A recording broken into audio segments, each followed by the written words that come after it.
ce livre, qui est peut-être plus un essai d'ailleurs qu'un livre, pour dire aux gens, voilà comment moi j'ai réussi à m'en sortir, voilà la méthode, voilà un chemin. Vous auriez dû être à Charlie Hebdo, vous l'écrivez, le 7 janvier 2015.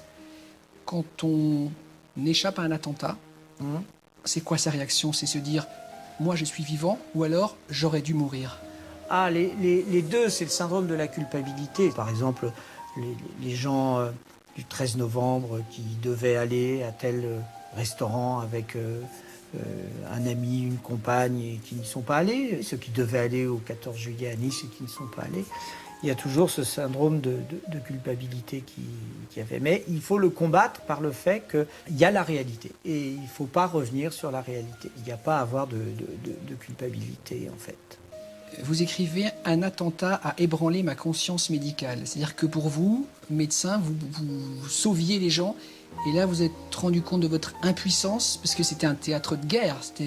Mais de toute façon, ces attentats nous ont confrontés à des images de guerre, parce que c'était des armes de guerre, des lésions par armes de guerre, donc médicalement parlant. Ça a été un ébranlement de notre conscience, notamment des urgentistes, parce qu'on n'avait pas été formés à voir des situations de guerre comme ça.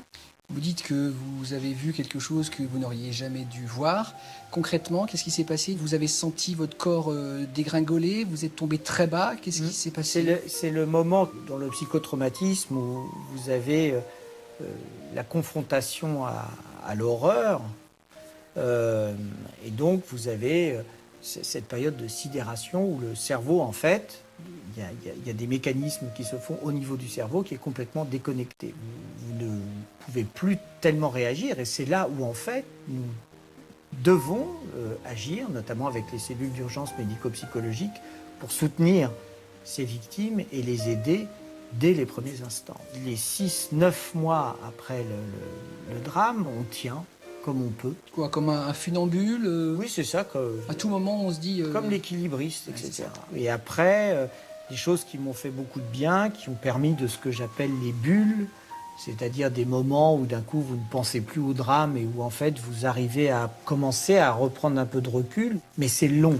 Et je suis sûr que ça parle à des gens qui ont eu des psychotraumatismes et qui des fois doutent, ils se disent mais c'est très long, je m'en sortirai jamais. Mais oui, c'est très long.